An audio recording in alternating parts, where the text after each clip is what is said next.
Imagine buying a cattle ranch in northeastern Utah. 512 acres of open range, perfect for grazing. And discovering, only after you've moved your family in, that the United States Pentagon had already spent $22 million investigating what was happening on that same land, and then classified every page of their findings. In 1994, Terry Sherman and his family moved onto a 512-acre property in the Uinta Basin of northeastern Utah. The ranch sat in a broad, empty stretch between the Uinta Mountains and the Colorado border. Quiet, isolated, and on its surface, unremarkable. Terry had bought the land for grazing. He brought cattle. He brought his wife and 2 children.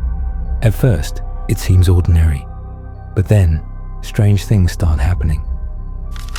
Within the first few weeks, the Sherman family began reporting events that defied any framework they had for understanding the world around them. Their cattle behaved erratically. They refused to move into certain areas of the property. Then the mutilations began. These were not the work of predators. The cattle were found with surgical incisions, clean, bloodless, and precise. Tissue removed with a precision that matched no known animal attack. No tracks, no blood trail, no explanation. And then there was the wolf. Terry Sherman reported encountering a wolf-like creature near the tree line, oversized, standing nearly as tall as a horse. He fired multiple rounds from a rifle at close range. The animal showed no reaction. It appeared to absorb the bullets. Then, as Terry described it, the creature simply was gone, mid-stride, evaporated. This isn't a movie. It is a documented account of a family that lived on that property for 18 months before selling the ranch and leaving. Not because they wanted to, but because, as Terry Sherman would later describe it, they were no longer willing to stay. That's where most Skinwalker Ranch stories end. A family's nightmare, an unsolved mystery, a strange chapter in Utah folklore.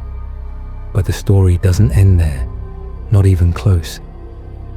In 2007, more than a decade after the Shermans fled, a program was quietly funded inside the United States Department of Defense. Its official name was the Advanced Aerospace Weapon System Applications Program. The acronym was AAWSAP, and its budget was $22 million. The funding was secured by Senator Harry Reid of Nevada, who had been briefed on the activities at the ranch and had reportedly taken a personal interest in the phenomena being reported there. Reid directed the money through the Defense Intelligence Agency, the DIA, and the contract was awarded to a private company called BAS, Bigelow Aerospace Advanced Space Studies. BAS was owned by Robert Bigelow, a billionaire, a man who had already purchased the Sherman Ranch in 1996, paying the family an undisclosed sum to acquire the very property that had driven them out. Bigelow didn't buy the ranch to live on it. He bought it to study it. And now, with Pentagon funding, that study had the backing of the United States government. The AAWSAP program was not a UFO investigation. That is a critical distinction. According to documents that have since been partially declassified, AAWSAP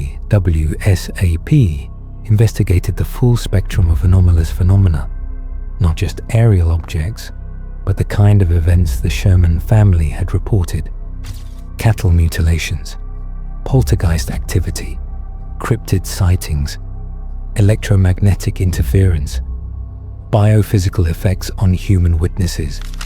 In other words, the Pentagon was not studying whether aliens were flying over Utah. They were studying whether the laws of physics were breaking down on a specific piece of American soil. The man who ran AAWSAP on the ground was Dr. James Lakatsky, a career Defense Intelligence Agency officer. And Lekatsky didn't just read reports about Skinwalker Ranch. He went there himself. In a 2021 book titled Skinwalkers at the Pentagon, co-authored by Lekatsky, Colm Kelleher, and George Knapp, Lekatsky disclosed something that had never been made public. During a visit to the ranch in 2007, he experienced something firsthand, something he described in the book as a holographic phenomenon, a structured physical event that appeared to follow no known model of physics. This is not a second-hand account, not a rumor from a witness who can't be located. This is the Pentagon's own program director, a decorated intelligence officer with decades of experience, reporting a direct encounter with phenomena he could not explain.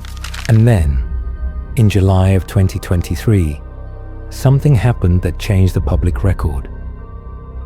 During a congressional hearing on unidentified anomalous phenomena, Skinwalker Ranch was mentioned by name, on the record, in front of Congress. The connection between the Pentagon's UAP investigations and the ranch was acknowledged publicly for the first time. What the government found during the AAWSAP years, however, remains classified. $22 million, 5 years of investigation, a program director who experienced the phenomena himself, and the results are sealed. Here is the uncomfortable truth about Skinwalker Ranch. We know the program existed. We know the budget. We know who directed it. We know the DIA was involved. We know the Congressional connection. We know the ranch was the focal point. What we do not know is what AAWSAP concluded. Researchers who participated in the program have spoken under limited conditions. Multiple sources have confirmed that the findings were deemed too sensitive for public release. Non-disclosure agreements were extensive. Bigelow's company has never released a full account of what Bass documented during its years of access. This is where the story becomes less about the paranormal and more about the bureaucratic. Classification decisions follow protocols. The decision to classify a report means someone somewhere reviewed the findings and determined that the public should not see them. That decision itself is data. It doesn't tell us what was found, but it tells us that whatever was found was treated as significant enough to protect. And that is a question worth sitting with. When a government classifies the results of a paranormal investigation, it raises a question that is almost more unsettling than the phenomena themselves. What would it take? What level of evidence for a government to conclude that the findings should not be released? In 2016, the ranch changed hands again. Brandon Fugel, a Utah real estate billionaire, purchased the property. For several years, his ownership was not publicly confirmed. In 2020, the History Channel premiered The Secret of Skinwalker Ranch, a reality television series now in its 6th season. Fugel appears on the show as the ranch's owner and primary investor. The show follows a structured format. A team of researchers, including former government scientist Dr. Travis Taylor, conducts investigations on the property. Each episode follows a pattern. A hypothesis is proposed, instruments are deployed, anomalous readings appear, and the episode ends on the brink of a breakthrough. The problem is structural. 6 seasons, dozens of investigations, electromagnetic spikes, radiation anomalies, infrared signatures, and not a single piece of conclusive peer-reviewed evidence has been produced from the show's run. This is not to say the team is dishonest or that the phenomena aren't real. It is to say that the format itself, weekly television, is not designed to produce scientific conclusions. It is designed to produce episodes, and episodes require near misses.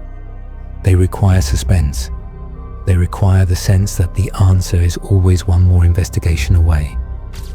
The AAWSAP program ran for 5 years with $22 million and the full weight of the Defense Intelligence Agency behind it, and still produced no public findings. It would be unreasonable to expect a television crew to accomplish what the Pentagon could not. But that raises a different question. If the government couldn't solve it with classified resources, and the TV show can't solve it with weekly episodes, then what exactly is the ranch producing? Evidence, entertainment, or something in between? Later at night, when the cameras are off and the instruments are quiet, there is a version of this story that matters more than cattle mutilations or glowing orbs or holographic phenomena. The version is this: the United States government determined that a piece of American soil warranted a $22 million intelligence investigation. The director of that investigation experienced something he could not explain. The results were classified. And then, years later, that same piece of land became the subject of a reality television show. Somewhere between the Pentagon's classified report and the History Channel's weekly episode, the documented evidence, whatever it was, stopped being the story. The story became the mystery itself, the not knowing, the perpetual sense that the answer is always one more night away. But the AAWSAP files still exist. Somewhere in a DIA archive, there is a report, or a series of reports, that contain whatever the Pentagon's investigators concluded after 5 years and $22 million of study. That report is the story, and it is the one thing no one has been allowed to read. What happens next is not a folk tale. It is a matter of public record. The AAWSAP findings remain classified. The ranch continues to be investigated, and the gap between what the government documented and what the public has been shown grows wider every season. If you made it this far, thank you for watching and for keeping these stories alive. Make sure to hit subscribe and turn on notifications, because next time we're uncovering a true story even darker than this one. Until then, stay curious, stay safe, and never forget to say thank you. Thanks for watching.